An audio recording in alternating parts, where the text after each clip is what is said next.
LSU at Texas A&M, Mizzou at Alabama, Texas at Vandy. A sneaky, strong slate of SEC games this week. Time to get the squad together. You're talking ball with the SEC squad. From Alabama to Tennessee, from Georgia to Oklahoma, from Auburn to Texas, it's the local experts of the Locked On Podcast Network bringing you scoops, breakdowns, and the most comprehensive preview of the upcoming SEC weekend. It's the SEC squad, and we have a seat for you. Hurt feelings and thin skin are prohibited. Squad up. You're part of the SEC squad. Hey, what's up, everybody? Welcome into the SEC squad. Sit back, grab your favorite beverage, and join us as we get you ready for another wild week across the SEC. And welcoming in our panel of experts this week, we've got Stephen Willis, host of Locked On Ole Miss, John Miller, host of Locked On Mizzou, Corey Burton, right, from Locked On Vandy. You guys don't have your names up, so I'm going to do this off of memory. Clint Chamblin, Locked On Bulldogs, Georgia, and Jonathan Davis, Locked On Longhorns, Texas, and then John Neighbors, Locked On Razorbacks. Guys, welcome in. Let's do as we always do, and let's get this thing started with just make a prediction about your team this week. Stephen Willis, we'll start with you and the Ole Miss Rebels. For some reason, this Lane Kiffin offense has struggled the last couple of weeks. I think this is the week that it breaks out against a really good Brent Venables defense.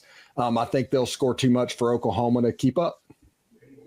John Miller, a prediction for Mizzou. You're going to be feeling pretty good about your squad going to a 2-loss Alabama, right? Well, I feel a lot better after a win, certainly. An incredible comeback by Brady Cook and the Tigers last week. My prediction is basically this. The Tigers don't even necessarily have to win this week, but they have to be competitive if they're going to be a part of the college football conversation, the playoff conversation moving forward, because if they get blown out again, I think it's all over, even if they win out and go 10-2. John, if you need to leave this show to go to the hospital and come back for the last segment, feel free if you got to do that. All right, we'll all feel good about you. Only if I get a pain shot, whatever the good stuff Brady Cook got, then I'm back. We'll get you some pills. Corey Burton of Locked On Vandy. Man, congratulations. Welcome to the top 25 for the first time in a decade. Yeah, it feels great, man. That's, obviously the story of the week as we welcome the Longhorns. It's going to be a really fun weekend in Nashville, hosting a lot of great recruits and, going to be competitive, going to see how Texas holds up against the ball control, run the clock, drain the clock style of play, man. We're going to see they're going to get a heavy dose of Diego Pavia, so we'll looking forward to that. I saw that. My prediction? Yeah. Let's just go on a limb and say upset city. There you go. Right. Okay, there you go. We just need a prediction. Okay, doesn't have to be right. We just need one. Yeah. If anybody is interested in some pornography, you go look at Vanderbilt's third down rate this season and their conversion. They're north of 50%. Their red zone rate is unbelievable as well.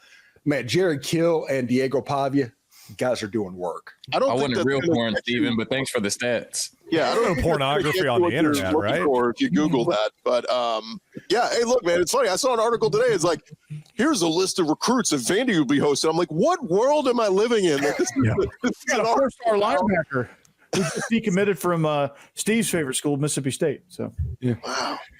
Yeah, they got a 5-star on campus this week. It's crazy. It's a whole new world. Man, Jared Curtis, man, he just decommitted from Georgia. I don't know what that means, but all right, pipe down on the Vandy recruiting. All right, we'll get to that later. Never thought that would be uttered. Clint Chamblin, Locked On Bulldogs. You guys get a bye after a nice win where you had to beat Texas and the refs. We beat everybody on the planet, including all y'all who said we were going to get smoked, and I am here for it. Absolutely. This week, we get to go ahead and be tied for first in the SEC after this week. LSU and I'm going to have a little tussle and see what comes of that. But I'm excited for that this week, sitting back and watching the lay of the land. Everything's going to come back to normalize where Georgia's on top, right where they should be. Yeah, I've talked to both LSU and A&M fans this week, and both of them have said, even if we win this week, do we really want to go play Georgia in the SEC title game? It's like, oh, God, that's, we'll talk about that down the road. Jonathan Davis, sorry to rub dirt in your wound, but that's pretty rough. Texas getting humbled for the first time this year. Yeah, I appreciate y'all inviting me back. I was scared I was going to get kicked out the group chat or something, but a prediction this week, we're going to move forward, not look in the rearview mirror. But of course, shout out to Georgia. All the credit in the world. Look like the best team in the country right now.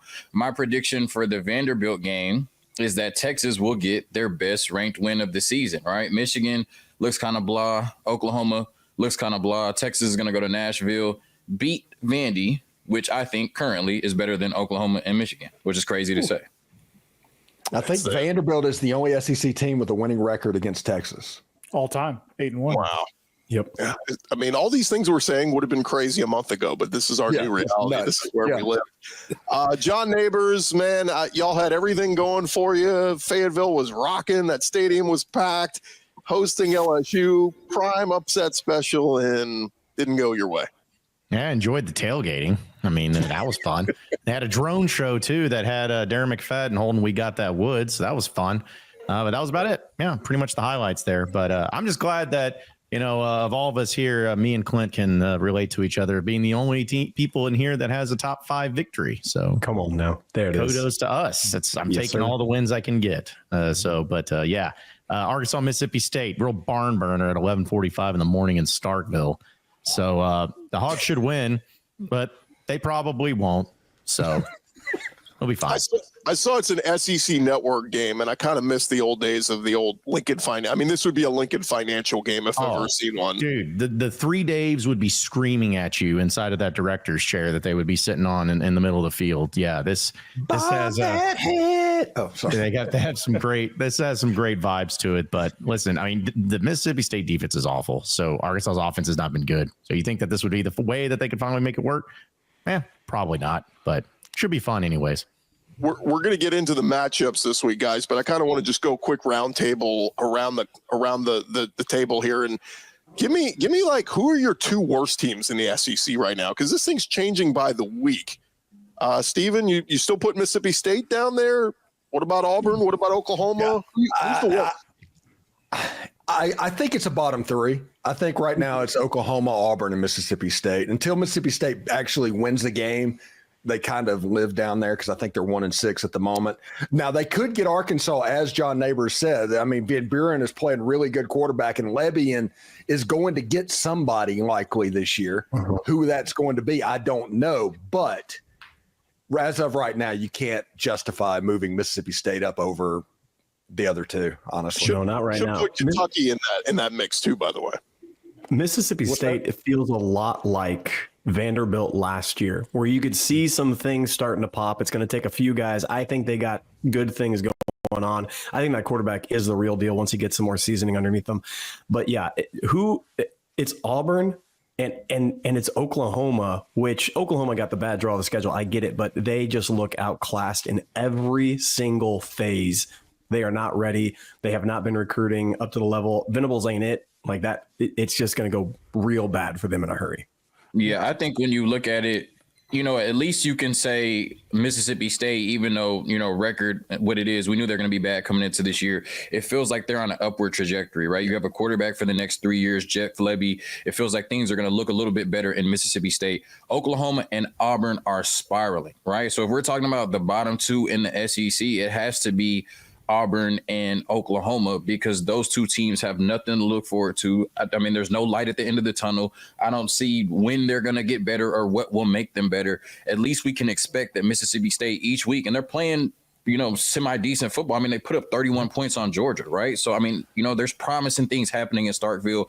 Auburn and Oklahoma, just absolutely disgusting, those 2 programs. Jonathan, you hit the nail on the head with Mississippi State, man. They have an identity on offense, which that's part of when you're establishing a culture. That's part they have of one on defense too. And they have one on defense too. So they're a team that knows what they want to do. They just can't do it yet because they don't have the pieces. And they could just as easily go in the portal and somehow find a couple of pieces, and they could be, up in the middle of the pack, upsetting people next year. But Oklahoma and Auburn seem to be dead end type situations. Like Hugh Freeze, I don't know I don't even know what to say about Hugh Freeze. It's just awful. And then Oklahoma, oh God, it's pitiful. And those two teams. I think Oklahoma was eval problems on the offensive line and injuries doing it. Hugh Freeze and the Brian Harsin statistic that now they're starting to do, and that's the new Jimbo and Kevin someone thing. I need that more than air each week. And Mississippi State, they're kind of the Kenny McCormick of the SEC, though. That's their problem. They're on the wrong side of the tracks. They're doing stuff like that. They don't have the money for the NIL.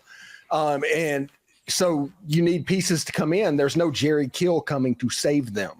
So I think that they have to worry that Van Buren is actually going to be targeted in the offseason because he just put out film and everybody is going to know what he's doing. You tell me that Mike Norvell in Florida State isn't all over that right now. I'm just – will he still be there? I mean, they're about to be 1-7, so I don't know if he can make any promises to anybody right now. You beat them for the first time in school history and didn't even rush the field because they're that bad. Shout out former Texas quarterback Malik Murphy. Thanks for the plug. Thanks for the alley-oop. The salt in the wound I've heard from Florida State fans is in this age of NIL is that the worst part is Florida State's losing. They go to commercial. And then DJU was in commercials promoting products, and he sucks. And it's like, oh, God, we paid for this guy, and he's selling us the product. And it's twofold, just getting your butt kicked every week. So selling his product and selling his team, basically. Yeah, no doubt. Hey, shout out Bo Nix. He got the Bojangles before he left Auburn and went off to Oregon. How'd that work out? ACC squad, man. Hey, listen, I'm just glad that none of y'all said Arkansas for the first time ever as being the bottom team. Hey, y'all are that was nice. decent. Stop the count. Stop the count. The Sooners have been outscored by 111 points this season. Enough said. I think they might be the dregs right now. Maybe not in the whole season, but right now, after the last couple of weeks, they look horrible. That's a shame. You do all of their offensive stats, every one of them are in the hundreds. The saving grace for Jonathan, Texas, y'all, we did a welcome to the SEC for Texas and losing to Georgia, but it's really welcome to the SEC Oklahoma. It ain't getting any easier for you guys, and this thing's going to keep spiraling. All right, we're going to get into the matchups happening this weekend. Coming up next right here on Locked On SEC Squad. More with the squad here in just a second, but I want to remind all you college and NFL fans out there, you can start the season with a big return on FanDuel. They are America's #1 sports book. When you get a hunch in the middle of the game, you can check out the latest stats for your live play-by-play and so much more on the same page where you place your bets. And you can get started with $200 in bonus bets guaranteed when you place your first $5 bet. That's over at FanDuel.com. Oklahoma at Ole Miss. That line is up there right now at FanDuel. They got Ole Miss -21. Arkansas is -7 at Mississippi State. Mizzou at Bama. Mizzou catching 13.5. If you'd like them to cover that big number on the road at Bama, who's lost 2 of their last 3. All those lines up there for you at FanDuel. Again, the website is FanDuel.com. Check them out. Get started. Get signed up. And then you can download the app and check out all the great things on the app, including that $200 in bonus bets guaranteed when you place your first $5 bet. It's only at FanDuel, America's #1 sportsbook. Right along here, our Locked On SEC Squad edition, welcoming in our panelists of hosts. And guys, let's get into this as we got some big games happening this weekend. I want to start with the biggest one, the one that has become the SEC game of the week. It is LSU, #8 LSU at #14 Texas A&M. Remember, we did this show after week 1 and we're going, Mike Elko and A&M, you couldn't even beat Notre Dame at home. And LSU, Brian Kelly, all you do is lose in the opener. You lose to a bad USC, And now here we are. Both teams have just run the table. They're both the only undefeated teams in conference play. Whoever wants to jump in here, LSU, A&M, how are we feeling? Well, I feel like I should jump in first because these are the only 2 teams that have beaten the mighty Arkansas Razorbacks this year. So I'm just going to throw it out there. But here's the thing is I'm like with what LSU did with Arkansas last weekend, it's like they were very impressive in a lot of ways. And I think they got doubted in a lot of ways too. In Texas A&M, kind of the same way when I saw them up front and just seeing how really physical they were up front defensively and everything. I have a feeling that this is going to be an extremely low scoring game. I have a feeling that it's like bet the under. I think FanDuel has like a 53.5, something like that. Bet the under. It's going to be the old slobber knocker or whatever they like to call it. But I expect this one to get something like 13-10 type vibes. I'm feeling that type of thing. I think That's not a bad prediction at all, because I tend to agree, especially with A&M up front. LSU's biggest thing, they could score. Their defense has been shaky outside of Death Valley. But it's really wild to me, because this game, we might look back at this. It might be a very, very good game, very entertaining. We might be thinking, okay, here's SEC champion caliber guys. These two teams might have 2 or 3 losses by the time that the season comes in. And A&M and Texas at the end of the year, LSU and Bama, like that gets squirrely in a hurry. And you tell me Bama can't sneak up on somebody and do something with that. So it's really wild. This game is going to be, I think, in the moment, we're going to get very excited. It's going to be entertaining. We're going to see some guys show out, NFL worthy guys. But I would just caution everybody on the putting forward the future casting on the SEC title, because it is just a absolute cluster. Who the heck is going to be in that by the end of the year with the schedule up ahead? Nice. Yeah, It's going to be a crazy matchup. I think that, when you look at it, LSU has a really good chance, or excuse me, A&M has a really good chance, especially defensively, to win this game in the trenches with that defensive line. Just the way that defense is playing, period. They're going to have the advantage being at home in Kyle Field. I think that's going to be really important in this game. And when you look at the rest of their schedule, if they're able to beat LSU, I think it's South Carolina, somebody else, I can't remember, easy game, and then it's Texas, right? So I would really love that cinema at the end of the season if Texas and Texas A&M are fighting for a spot in the SEC championship. So I hate rooting for the Aggies, but I'm certainly rooting for that. And I think they get the win against LSU and set up a huge matchup, I think, the day after Thanksgiving against Texas in a Lone Star Showdown with possibly everything on the line. By the way, in South Carolina, they lose in that game. I'm calling it out. I think they play Auburn too, right? But South Carolina and Auburn. Texas A&M should win those games, but you can't say should in the SEC. I guess I learned that last weekend. The only thing I'll add here real quick is LSU, you talk about maybe low scoring. They are the number 2 passing attack in the SEC. And by the way, you talk about A&M up front, they are protecting Nussmeier. He's one of the least sacked quarterbacks in the country. He's been sacked twice all year, and it was when they played South Carolina. Arkansas, I watched Landon was getting after him last week. They couldn't bring him down. It's just, it's an interesting thing. LSU, as bad as they were running the ball or run blocking earlier in the year, they seem to be getting better in that category. They seem to be getting better defensively, and the passing game still the passing game. I saw Garrett Nussmeier will LSU to a victory over Ole Miss. I saw that with my own eyes. He completed 40% of his passes and ended up SEC Player of the Week, because at the end of the game, his last 2 passes went to touchdowns. I think that I just can't think that Garrett Nussmeier is going to allow LSU to lose to Texas A&M. I just can't. A&M's good. I just don't see how Nussmeier just allows that to happen, because he is going to compete his butt off. Especially if he gets in a rhythm too. I mean, he can really he can dial it up, and they can score in bunches if they get in that rhythm. But for Texas A&M up front on that defensive line, it's going to come down to they have to get pressure. Not if they can. They have to get pressure. Yeah. They have to get Nussmeier off his spot. They have to hit him. They have to knock him down, and they have to force LSU to snap the ball over and over and over and over again. And that's going to be the key to that game is slow them down, slow their tempo down, and be able to kind of grind that game to a halt. And LSU has lost the last 2 in College Station, by the way. They've it might be 3 straight they lose. LSU's got to manage that road environment, especially there. They haven't done a good job, like you said, the last 2 years. So they got to be able to manage that road environment, which it's not an easy thing to do in this league. If you told me that Garrett Nussmeier was the quarterback from this class that became good in the NFL, I bought it. Because he made some NFL level throws. Hasn't this changed? I mean, 20 years ago, LSU couldn't throw it for 80 yards a game, and now we're talking about 2 Heisman winners in Joe Burrow and Jaden Daniels. And if Nussmeier wins this one, his name is going to be in the running for Heisman as the season goes along. So we'll see for the Heisman. Even I don't. No, I think Cam Moore's got that. But I know this isn't the ACC squad. You know what I'm saying? But LSU will go. I vote for Travis Hunter, for the record. LSU will go as far as Garrett Nussmeier will take them. Yep. Yeah. By the way, you talk about that rocking environment at Kyle Field.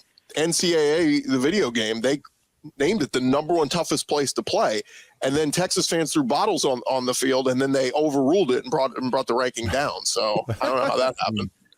Let's get to the other. It's a bogey move, according to McConaughey. Hey, bogey move, bro. Mizzou, Alabama. Mizzou, Alabama. I wanted to get to that one, but since we got our Locked On Vandy and our Locked On Longhorns host here, I figured, Jonathan Corey, give us your take on Texas at Vandy. Texas an 18.5-point favorite on FanDuel. Jonathan, I got to ask you a question, okay? I know. The quarterback situation there, like, does he really believe in Ewers, or like, do you feel like there's an underlying thing with he wants to really get Arch Manning in there? Because I think that uncertainty could, rear its ugly head. Yes. I don't know. I mean, I think that, he certainly panicked, especially when we saw, Arch come in there and, he really didn't do much different, but you kind of expect that from Arch with the lack of experience. You don't expect that from your year 3, number 1 overall player in his class quarterback, but I don't want to, talk about Quinn Ewers too much, but I think he kind of panicked and overreacted. But, I think only Steve Sarkisian and God can answer that question. I do think that, there may be a little bit of lack of confidence in Quinn Ewers, but he's certainly the quarterback going into Saturday. So. Yeah, it's really wild. We had something like this happen at Georgia with Fields. Kirby Smart gave a couple packages to put him in there because he had to, because his number 1 recruit, all the pressure in the world, and it screwed with the whole system. Fields winds up obviously famously transferring out, but those packages try to get him in there to try to force it. I think that might be the case with Arch. He just feels compelled that he has to get him on the field, which is wild to me because it screwed up Ewers in a big way, and it made a whole bunch of people talk. That leaked 24/7 meme about him having to take some time. That was just crazy to me. I couldn't believe these things pop up, and it can derail people. We're talking about 18, 19, 20-year-old kids. Like, it derails them in a bad way. He said he did it to calm Quinn Ewers down, but we all know if Arch Manning gets in there in those 2 drives and scores 14 points, Quinn Ewers is not getting back in that game. So you didn't do it to calm Quinn Ewers down. You panicked. For the first time this season, Texas got punched in the mouth. And that was Steve Sarkisian's reaction. And when Arch got in there and fumbled too, he was like, well, I'm damned whoever I put in there. So I might as well put Quinn back in there and then try to get him ready for the rest of the season. But when you talk about this Vanderbilt and Texas matchup, I think it's very interesting. The spread is interesting. Texas got punched in the mouth against Georgia. How do they come back and respond? How does Quinn Ewers look after having his worst game in almost 2 years? The offensive line, right? That just got, manhandled by Georgia. You talk about, I think it was 10 tackles for loss, 7 sacks, 4 turnovers. Just the offense did not look great at all. So how do you respond against this Vandy team? And then, you look at Diego Pavia, who's just a baller, right? He talked about how his favorite player is Johnny Manziel. And I hate to make the lazy comparison, but you're watching him and he's just a playmaker. He makes those type of plays, right? And he seems like he just wills everybody on this team. Because when you look at Vandy, there's not a bunch of players that scare you, but they just play out of their minds, right? Especially in the big games. And I feel like we're going to see that again on Saturday. So a crazy question that I wouldn't have thought coming into the season is who can win the quarterback matchup between Quinn Ewers and Diego Pavia? I think Texas really needs to come in this game, run the ball, set the tone, and keep Diego off the field. And Diego needs to keep Ewers off the field. So it's like that's the thing. It's going to be the who can control the ball the longest. That's Vandy's identity is we're going to be the most efficient team, and frustratingly for the other team, we're going to be the most efficient team on the field, and we're going to force you to play at our tempo. And that's what they did against Bama. That's what they did against Kentucky. And they tried to against Missouri at times. Missouri broke through with some explosive plays and ended up winning that game. But like that's their recipe. Hey, and Arch did have one of the most explosive plays in the game last week, a 21-yard He did have a 21-yard run, He said he wanted a spark. That was a spark, but didn't do much of anything else there. Quick show of hands. Raise your hand if you're taking the Longhorns to win at Vandy. To win or cover? To win. To win. To win. Okay, so we got just about everybody. Corey and Neighbors taking Vandy in the upset. Now raise your hand if you think Texas covers 18.5. Nobody? It's an insane line. Like, what are they thinking? Like, trying to get some action on Vanderbilt. You think you're going to win like 30-7 at Vanderbilt? Maybe they will. Maybe the Longhorns show up and they prove they're still one of the best teams in the country, sure. But why are they questioning Vandy? Clark Lee's been awesome in defensive game planning so far. So it's crazy to think the fact that the winner of the SEC is likely to have 2 losses this year. Yeah. Is anyone on upset alert this week? Which of the matchups is sneaky good? We'll talk about that next here on the SEC Squad. Back to the squad in just a second, but want to remind you guys about our friends over at Prize Picks. Prize Picks is the best place to get real money sports action. With over 10 million members and billions of dollars in awarded winnings, Prize Picks has made daily fantasy sports accessible to all. You just pick more than or less than on at least 2 players for a shot to win up to 100 times your cash. Run your game all season long over at Prize Picks, and you can now win up to 100 times your money on Prize Picks with as little as 4 correct picks. Prize Picks, the best way to get action on sports in over 30 states, including California, Florida, Georgia, and Texas. Prize Picks is the only real money daily fantasy platform with an injury insurance policy, so your lineups stay in play even if one of your players gets injured. If your player leaves in the first half and doesn't come back, Prize Picks keeps your lineup live. Go sign up today and get $50 instantly when you play $5. You don't even need to win to receive the $50 bonus. It's guaranteed. Prize Picks also offers weekly promotions that can lead to big payouts like Taco Tuesday. Each Tuesday, Prize Picks discounts select player projections up to 25% to provide even more value for your lineups. It's great and easy to do. Go download the app today. Use our code LOCKEDONCollege. Get $50 instantly after you play your first $5 lineup. Again, Locked On College is the code. Get $50 instantly after you play your first $5 lineup. And it is Prize Picks. Download the app today. Prize Picks. Go run your game.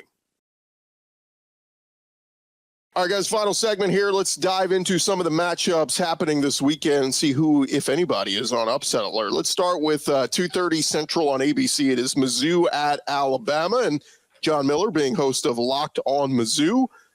What's Mizzou got to do here, man? I couldn't believe the spread is about a 2-touchdown underdog. Come on. Yeah, I was initially surprised as well. I think all season I've been kind of thinking, maybe 8, 9, 10, something like that. I think that probably reflects the fact that Brady Cook had a pretty serious ankle injury to the point where he was in the hospital, took a shot. Hey, great legend for homecoming going forward for Mizzou fans for years. You have to wonder this week about how he's going to look against this Alabama team. I've got to think if Missouri, which has had a bit of an up and down defense so far. I thought it was obviously a really good sign last week against Auburn. They really only gave up 1 offensive touchdown. Missouri's got to keep this a low scoring game. If it's going to be, a game in the upper 20s, 30s, I just don't think they have a chance to keep up with Alabama right now.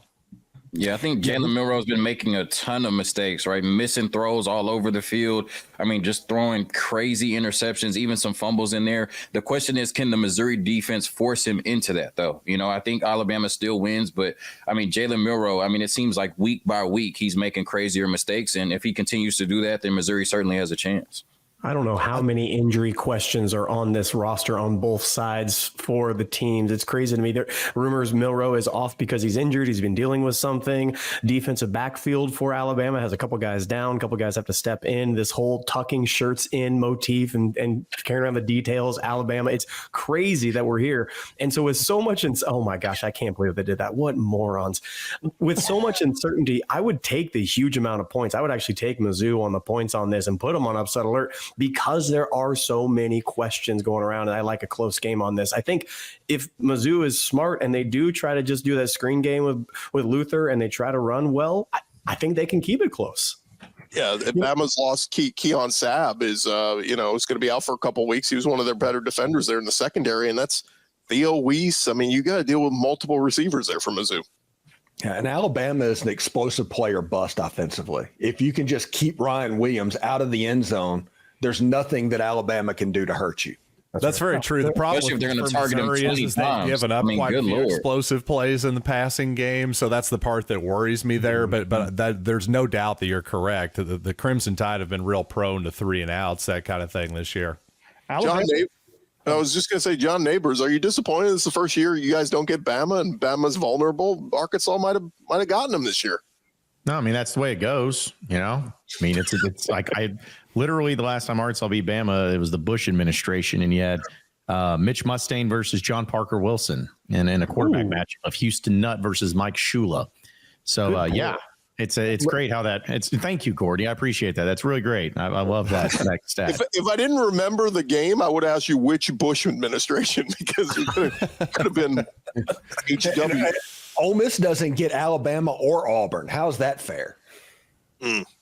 Yeah. And Arkansas didn't get Alabama or Georgia. And that was supposed to be a good thing. But Texas didn't get Alabama, LSU, Tennessee, Missouri. They got all the bottom dwellers, and thought they were going to run through the conference. But After that ref debacle, clearly somebody wants to see Texas do well this year. Matthew McConaughey. Let's hit on some of the other games real quick. John, since we were already talking with you, John Neighbors, give me a quick thought. Arkansas, Mississippi State. Arkansas about a 6.5-point road favorite on FanDuel. Listen, this is the time where the Arkansas offense, like it's crazy. They're 4th in total offense in the SEC, but they are 11th in scoring offense. They are dead last in red zone offense in the SEC. They do the production, but they can't put it in. And it kind of reminds me in baseball where it's like you get runners in scoring position, but you can't bring them home. That's been a problem. And that's what's really plagued Arkansas.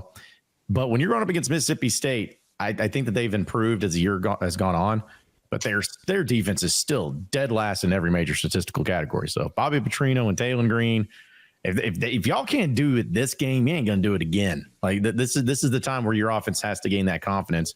Jaquindon Jackson's not going to play in this game, and that's big. But I think Braylon Russell, right? Load up on Braylon. Yeah, load up on the freshman, and as Sam Pittman said, he's a load now. So, but yeah, he's somebody that I think Arkansas is going to rely on. But I honestly think Arkansas they should win this game, but it's going to be stupid, and it's going to come down to like a final field goal or something like that. It's definitely going to be stupid. I think this game has a chance to be Ole Miss Arkansas drunk. It could be a ping pong match going up and down the field. Yeah, no, I mean, whatever is the stupidest scenario possible, it's going to happen. Like I'm just fully expecting it, and it's going to be fine because why not get little day drunk at 11:45 in the morning? If you're a Razorback fan. It's going to be that game you want to run to the store at 1:45 to get the last things you need for the 2:00 games, but you can't leave. How can you leave this game? It's a 1-score game, and Mississippi State has the ball. I can't leave. It's going to be like that. So. Hey, Arkansas and Kansas is playing in a basketball exhibition game on Friday night in Bud Walton Arena, so I might be looking more forward to that. It is basketball season. 11 a.m. Central on 8 ESPN. It's 4-3 OU at number 18 Ole Miss, and Stephen. This game before the season looked like a cool, fun, exciting game in Oxford, but this one looks like a game that Ole Miss should win and win big. Listen, I feel bad for Oklahoma fans having to go to an 11:00 game for their first trip to the Grove. I mean, if you're going to get out of it, you don't want 11:00 in the morning.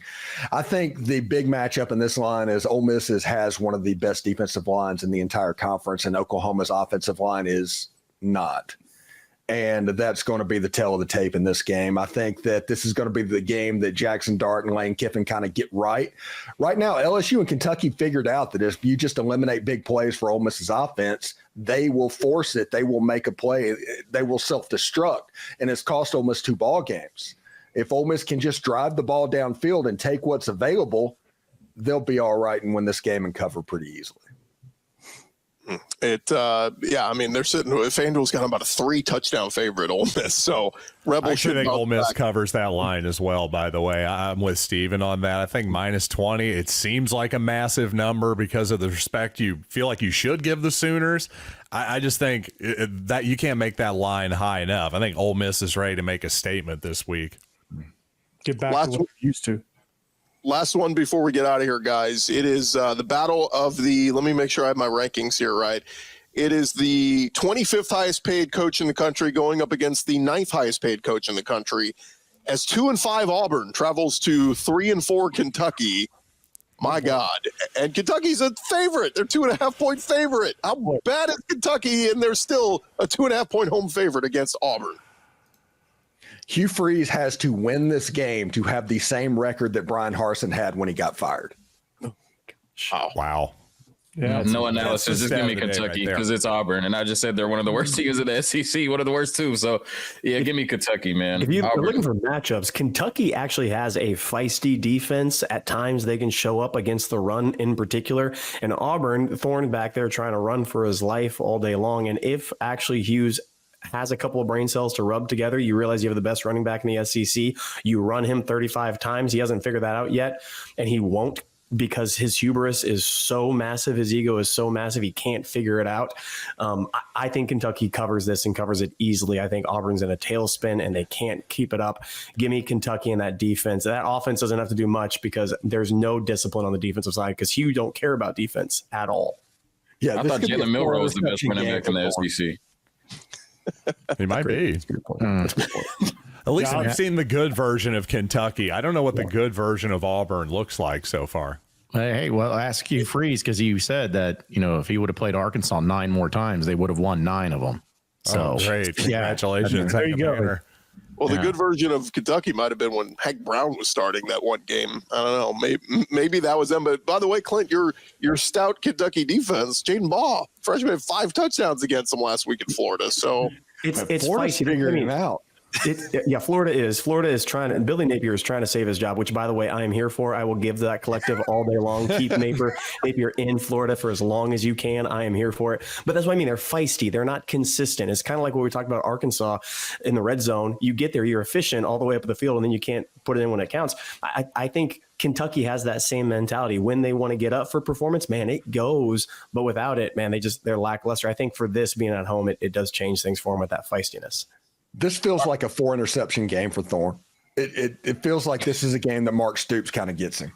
you said that and nobody even blinked. We're all like, I mean, that sounds about right. Probably, yeah. Not even crazy to imagine because Mark Stoops can do defense. The offense he struggles with, I don't think he realizes Barryon Brown is one of the fastest players in the league. But he has no idea. Dane Key, great wide receiver. There's no reason with the weapons they have to be this bad at offense. Real quick, guys, on the way out. Kid was a huge weapon at North Texas last year. They hardly use him. On the way out, guys, anybody feel really good about an upset this weekend? You calling your shot? Just Sam in general? State is going to upset FIU right now as we record. Oh, in the SEC. Come on. Vanderbilt's beating Texas. If Vanderbilt beats Texas, that's the sign of the end of the world. That's in Revelations. I'm almost certain of it. Well, I feel weirdly, I can't pick it. I kind of like Vandy too. Why do I think that's possible? Yeah. I don't know. Maybe I've lost my mind. Because it'd be funny. That's why it's possible. Because it'd be hilarious. It would be hilarious. Texas and Alabama in the same year. It's like, I want to wish it into existence. Every time I want to bet on something, I bet on chaos, and that would be chaos. So I am here for it. Absolutely. I think that game is a lot closer, and it's going to be a coin flip in the fourth quarter. I don't hate that at all. That would be the best SEC shorts ever Sunday. Sorry, Jonathan. We all stand. Don't let Georgia fool y'all now. Don't let Georgia fool y'all, man. It's still Texas, man. It's still okay. That's the thing. Is Texas might look bad against Georgia, but that's Georgia. I think Texas is still pretty. Let's give Georgia some credit here now. You know what I'm saying? Let's hold on a second, because I remember power rankings having Georgia down near 5th or 6th on the list sometime soon. Hey, that's called wish casting, Clint. That's called wish casting. I mean, I'm just saying. Kirby says nobody believes him. Like, oh, he's just talking. Well, power rankings. And everybody on game day did pick Texas. So he's like, you know what I'm saying? Like, everybody on game day did pick Texas. He was finally right on that, right? Like Kirby does this. Y'all picked us to go 7-5. First off, nobody did. But yes, everybody did pick against them on game day. Yeah. So I'll give Kirby that one. All right, guys. When Kirby makes you think that you can get beat, there's nobody that can beat Georgia. Yeah, no. Kirby could be my motivational coach to get me up to go to the gym every morning. That would be great. Thank you guys for joining us. Hopefully you guys have a great weekend. Enjoy all the games this weekend. And we'll be back next week with an all-new edition of the SEC Squad.